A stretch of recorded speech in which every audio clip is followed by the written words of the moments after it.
A Corolla. Anyway, I'll need mine back now. Silence. What do you mean? I mean I need my car back. The Honda. I can pick it up tomorrow evening, but we still need it, honey.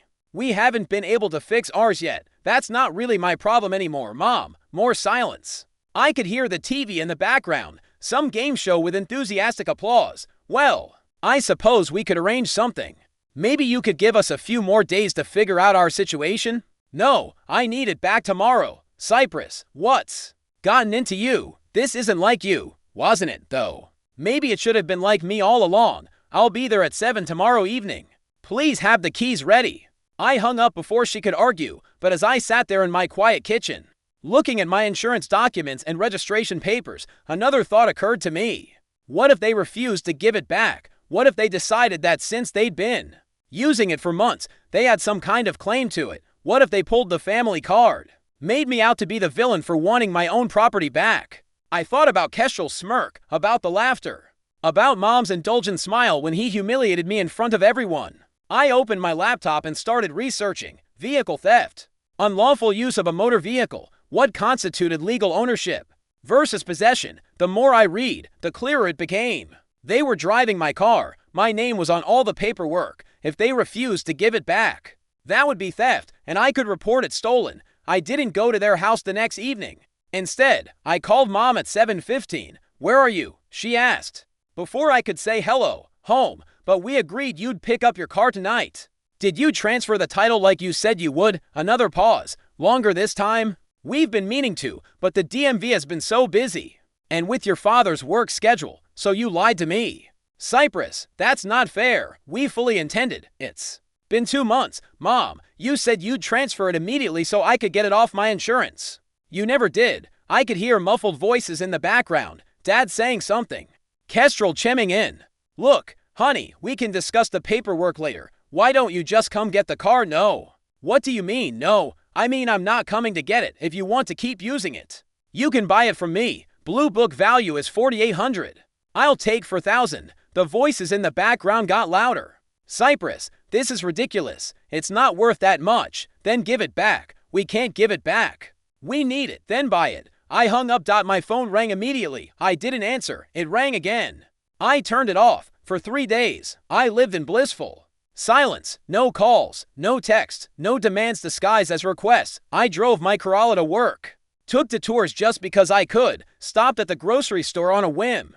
I felt like I was living my own life for the first time in years. On Thursday, Kestrel showed up at my apartment. I heard him before I saw him, his voice carrying through the thin walls, as he argued with someone on his phone in the hallway.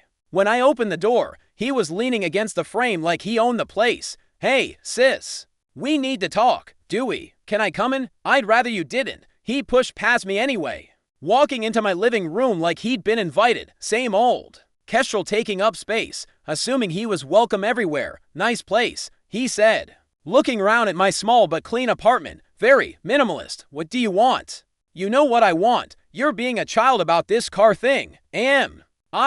Mom and Dad need that car. Sigh. Their financial situation isn't great right now, and mine is. You just bought a new car. Obviously you're doing fine. I stared at him. This was the same person who'd humiliated me at the barbecue. Hood called my car a rust bucket while I'd been taking buses in the rain for 2 months, so our parents could use it. Get out. Come on, don't be like that. Look, I'm sorry about what I said at the barbecue. I was drinking. I was just messing around. Get out of my apartment. Cypress, I said get out. He held up his hands in mock surrender. Fine. But you're making a mistake. Family is family, you know? You can't just cut us off over something this stupid. After he left, I sat on my couch for a long time, thinking about that phrase. Family is family. How many times had I heard that over the years? How many times had it been used to justify treating me like a backup plan, a safety net, a resource, to be tapped whenever needed? Family is family. Except when family laughs at you for sacrificing your own convenience for their benefit. Except when family lies to you about paperwork and leaves you legally responsible for a car they're using. Except when family sends the golden child to manipulate you into giving up even more. I turned my phone back on. 17 missed calls, dozens of texts, most from Mom, a few from Dad, several from Kestrel. I didn't read them. Instead, I opened my contacts and scrolled to the non-emergency police number. But I hesitated. This felt nuclear. This felt like crossing a line I couldn't uncross. Then I thought about the barbecue again, about Mom's laugh, about taking 3 buses to get there while my own car sat in their driveway. Freshly washed and cared for better than it had been when I owned it. I dialed. I need to report a stolen vehicle. The dispatcher was professional but thorough. Yes. I had all the documentation proving ownership. No. I had not given permission for extended use. No. The current possessors had not transferred the title as promised. Yes. I had asked for it back and been refused. We can send an officer to take the report, she said, but just to clarify, these are family members. Yes. And you originally gave them permission to use it? Temporarily. For what they said would be a few weeks. That was over 2 months ago. Have you asked for it back? Multiple times. They keep making excuses and refusing to return it. There was a pause while she typed. Okay, we'll send someone out. Officer Hawk arrived an hour later. She was younger than I'd expected, maybe early 30s. With tired eyes that suggested she'd seen every kind of family drama imaginable, she looked over my paperwork carefully. Registration, title, insurance documents, even old maintenance records with my name on them. Everything looks legitimate, she said. You're definitely the legal owner. When did you last request its return? I told her about the phone call, about Kestrel's visit, and they refused. They want me to either let them keep using it indefinitely or sell it to them for less than it's worth. She nodded, making notes. I'll need the address where the vehicle is currently located. I gave her my parents' address, my stomach twisting as I said it. We'll go pick it up. Do you want to be present when we recover it? No. The answer came out faster than I'd expected. I don't want to see them. She handed me a case number and told me they'd call when the car was ready for pickup from the impound lot. After she left, I sat in my apartment waiting for my phone to ring. It took 6 hours. The first call came at 2:47 a.m. Mom's number. I didn't answer. Then Dad at 3:15. Kestrel at 3 to 2. By morning, I had 43 missed calls and a voicemail box that was full. I listened to exactly one message. The first one from Mom. Cypress, what have you done? The police came and took your car right out of our driveway. Your father almost had a heart attack when he saw the squad cars. How could you do this to us? How could you call the police on your own family? This is insane. I don't even know what this is. Call me back immediately. Her voice was shaking with rage and what sounded like genuine shock. Like she couldn't believe I'd actually followed through. I deleted the message without listening to the others. The impound lot called. At noon. My car was ready for pickup. $50 storage fee when I got there. The Honda looked strange sitting between a damaged pickup truck and a car with smashed windows. Out of place, like it didn't belong with the actual criminal vehicles. The clerk behind the bulletproof glass looked bored as he processed my paperwork. Family dispute. He asked, not really interested in the answer. Something like that. Happens more than you'd think. Cars, jewelry, money. People get weird when it comes to property. I paid the fee and got my keys back. The Honda started on the first try, just like it always had. I drove it to a CarMax and got a quote. $3,800. It's in good shape, the appraiser said. Whoever was taking care of it knew what they were doing. I sold it on the spot. That evening, I turned my phone back on long enough to send a single text to the family group chat. Car sold. Got $3,800. Now we're even. Then I blocked all their numbers and deactivated my social media accounts for the first time in my adult life. My family couldn't reach me. The silence was incredible. 3 months later, I moved across town to a better apartment. Nothing fancy, but it had a dishwasher and a parking spot with my name on it. I painted the bedroom a soft blue and bought actual furniture instead of the second-hand pieces I'd been making do with. For the first time in my life, my money was mine. No emergency loans to family members. No borrowing my car for months at a time. No last-minute request to cover someone else's bills because I was the responsible one. I started taking pottery classes on weekends, joined a book club at the local library, made friends who didn't know anything about my family drama and didn't need to. The weird part was how normal it felt. I'd spent so many years thinking that being available for every crisis was what family meant, that setting boundaries was selfish, that saying no made me a bad daughter, a bad sister. But nobody at pottery class expected me to fix their problems. When my coworker Iris mentioned she was short on rent, she didn't look at me expectantly. When my book club friend Maven talked about her car troubles, She wasn't fishing for a solution from me. I was just a person, not a perpetual resource. About 6 months after the car incident, I ran into Uncle Dane at the grocery store. I saw him before he saw me and considered ducking down another aisle, but something made me stand my ground. Cypress, hey there, kiddo. He looked genuinely happy to see me, which caught me off guard. Hi. Uncle Dane, how've you been? We've missed you at family stuff. I waited for the guilt trip. The lecture about forgiveness and family loyalty. Instead, he said, your brother told me what happened with the car situation. That was pretty messed up. I blinked. It was. Hell yeah. You let them borrow your only transportation for months, and then Kestrel makes fun of you for it? At a party, in front of everyone, he shook his head. I've got 3 kids of my own. And if one of them pulled that crap, I'd be having some serious words. I didn't think anyone noticed. Oh, we noticed. Most of us just didn't know what to say. You know how these things go. Everybody wants to stay out of family drama. He paused, studying my face. You look good, though. Happier. I am happier. Good for you. Sometimes you gotta step back from people who take advantage, even if they're blood. After he walked away, I stood in the cereal aisle for a full 5 minutes, processing that conversation. Someone had noticed. Someone had thought the way they treated me was wrong. I wasn't crazy. I wasn't oversensitive. I wasn't a bad daughter for wanting to be treated with basic respect. A year later, I got a card in the mail, no return address, but I recognized Mom's handwriting.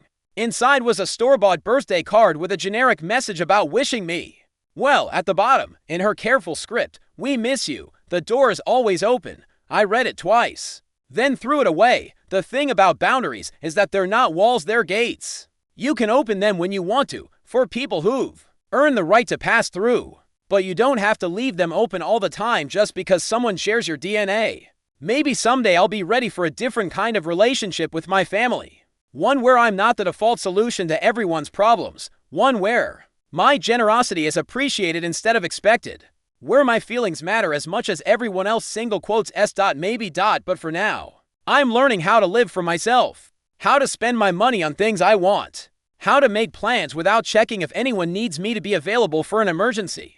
How to be proud of my accomplishments instead of downplaying them, so no one feels bad. I drive my Corolla to work every morning, and when it rains, I stay dry. When I want to go somewhere on the weekend, I go. When friends invite me out, I don't have to calculate bus routes and transfer times. It's a small thing, having reliable transportation, but it represents something bigger, the right to make my own choices, to set my own priorities. To be the main character in my own life instead of a supporting player in everyone else's. That rust bucket Honda taught me something valuable in the end. It taught me what I was worth, and I was worth more than I'd been settling for.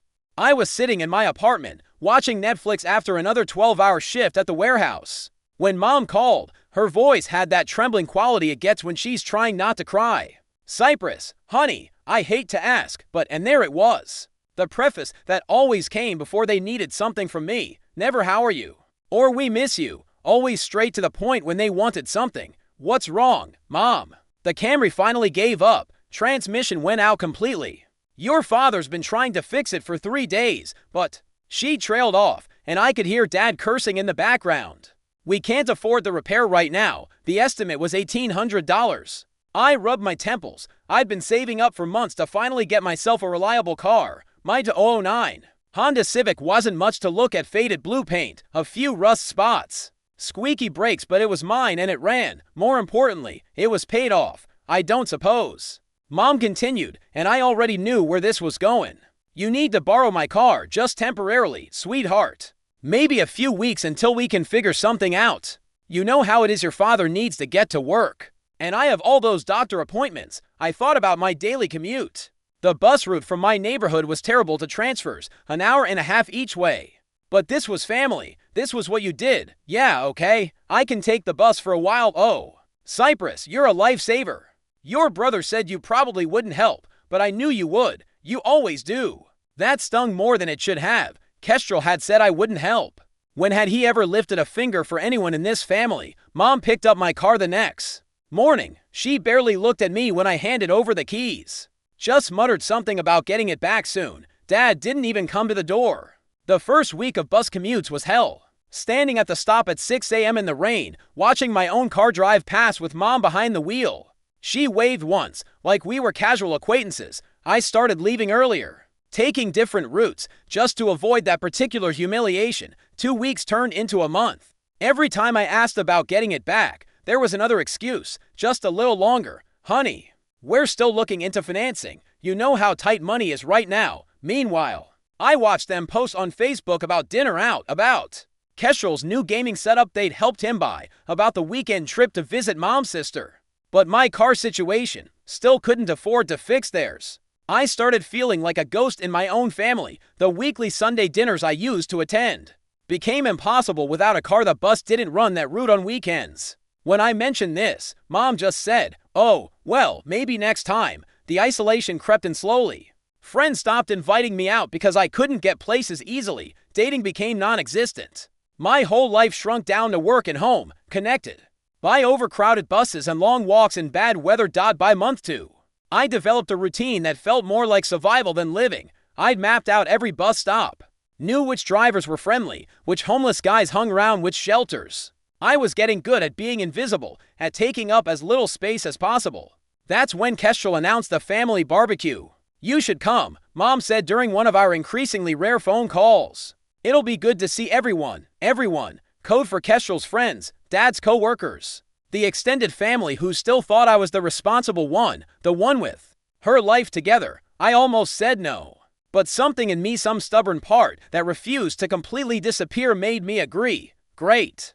We'll see you Saturday. Oh, and don't worry about getting there. You can always catch a ride with someone." Even now, they couldn't offer to pick me up in my own car. I took 3 buses and walked half a mile to get to their house. By the time I arrived, my shirt was sticking to my back from sweat and my feet hurt. The barbecue was in full swing. Dad manning the grill, Mom fluttering around with paper plates, and Kestrel holding court by the beer cooler. My car sat in the driveway like it belonged there. Someone had washed it. It looked better than it had in months. Cypress, Mom spotted me first. "Oh good, you made it. Grab a plate." Honey, no acknowledgement of how I'd gotten there. No thanks for letting them use my only transportation for 2 months. Just casual acceptance that I'd show up anyway, because that's what I always did.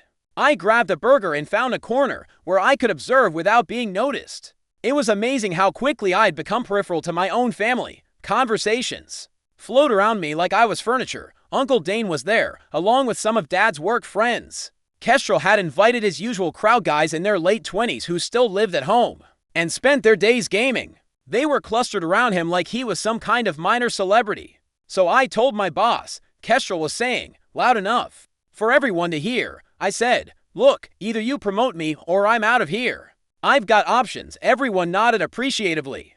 This was the same Kestrel who'd been fired from his last 2 jobs for showing up late. But somehow, when he talked, people listened. When I talked about my warehouse job, about the overtime I pulled to keep my bills paid, eyes glazed over. I was picking at my potato salad when it happened. Kestrel wandered over, beer in hand, that smirk I knew too well already forming. "Hey, sis," he said, loud enough that the conversation around us started to quiet down. "I've been meaning to thank you." Something in his tone made my stomach drop. "For what?" "For letting Mom and Dad use that rust bucket of yours." He gestured toward my car with his beer bottle. "I mean, it's perfect for them. Cheap, reliable enough, and hey, when it breaks down, they won't feel bad about it." A few people chuckled. I felt heat creep up my neck. "It suits you, really," he continued, warming up to his audience now. "Cheap and always breaking down. Just like Kestrel." Mom's voice carried a warning, but she was smiling. "What? I'm being grateful."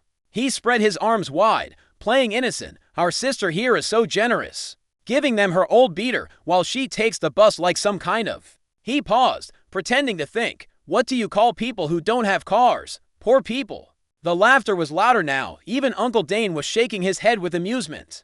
But it was Mom's laugh that cut the deepest. That soft, indulgent chuckle she always gave Kestrel when he was being clever. I stood up. Every eye was on me now, waiting for my reaction, waiting to see if I'd laugh it off, play along with the joke, be the good sport I always was. I looked at Kestrel, at his satisfied expression, at Mom, who was still smiling, at Dad, who hadn't even looked up from his grill. "Excuse me," I said quietly, and walked toward the house. Behind me, I heard Kestrel say, "Oh, come on, Cy.